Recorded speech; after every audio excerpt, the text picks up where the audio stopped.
अनि गाइज यो भिडियोलाई ध्यान दिएर हेर्नुहोस् त कि हजुरहरूले रोनाल्डो नाजिरो फिफा प्रेसिडेन्ट र आइसो स्पिड सँगै बस्दै र यो हक गरिरहेका सेतो कपाल भएको मान्छेलाई चिन्नु भएको छ।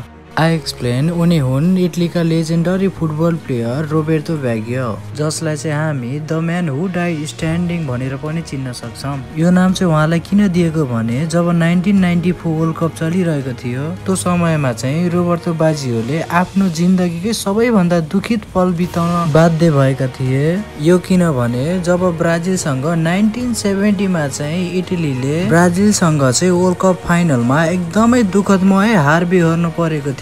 त्यो समयमा चाहिँ रोबर्टो बाजियो जम्मा 3 सालको मात्रै थिए र वर्ल्ड कप फाइनलमा हार बिहोर्नुका कारण बाजियोका बाबा धेरै दुखित भएर रुन पुगे र बाजियोले बाबालाई हेर्दै भने कि बाबा हजुर नरुनुहोस्, म एक दिन ब्राजिललाई अवश्य बिट गर्नेछु। र बाजियोको यो प्रमिस पछि ठ्याक्कै 24 वर्षपछि 1994 मा इटली चाहिँ वर्ल्ड कपको फाइनलमा पुग्यो, जुन चाहिँ एगेन्स्ट ब्राजिल थियो।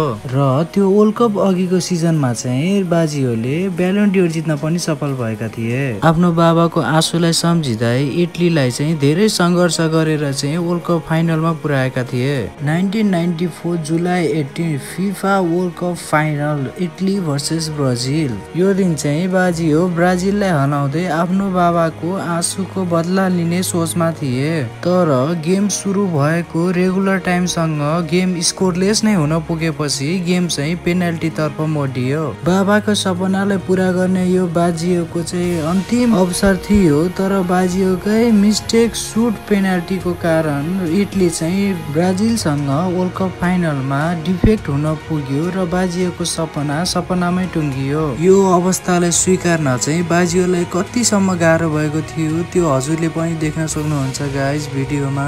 वर्षौंदेखिको पुरा हुनै लागेको सपना टुट्दा कस्तो भयो होला बाजियोलाई, कमेन्ट गर्नुहोस् है त गाइज।